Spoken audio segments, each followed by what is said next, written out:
వైద్య ఆరోగ్య శాఖకు సంబంధించిన అధికారులు అందరూ భక్తులకు ఎలాంటి అసౌకర్యం కలగకుండా ఇక్కడికి వచ్చే భక్తులకు అన్ని రకాలుగా వసతులు కల్పించాలన్న లక్ష్యంతో ఈరోజు ఈ ఏర్పాట్లు అన్నిటిని కూడా బ్రహ్మాండంగా చేసిండ్రు.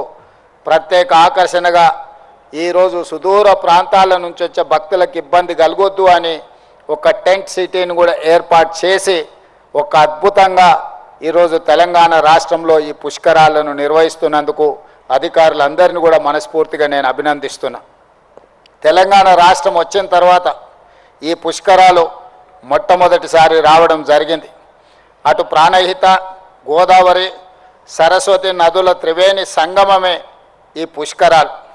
పుష్కర స్నానం చేస్తే మనం ఏవైనా తప్పులు చేస్తే వాటన్నిటిని కూడా ఇక్కడ ముక్తి లభిస్తుంది అని చెప్పి మన సాంప్రదాయం చెప్తుంది.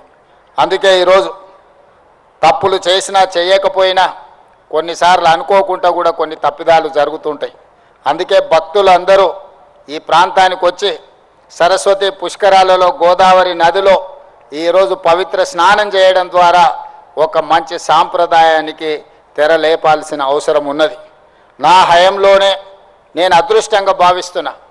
ఈ సరస్వతి పుష్కరాలే కాదు, తొందరలోనే గోదావరి పుష్కరాలు, కృష్ణా పుష్కరాలు, సమ్మక్క సారలమ్మకు సంబంధించిన జాతర ఇవన్నీ కూడా రాబోయే 3 సంవత్సరాలలో తెలంగాణ రాష్ట్ర ప్రభుత్వం నిర్వహించే అదృష్టం నాకు కలగడం నేను చాలా సంతోషంగా, అదొక ఆశీర్వాదంగా నేను భావిస్తున్నాను.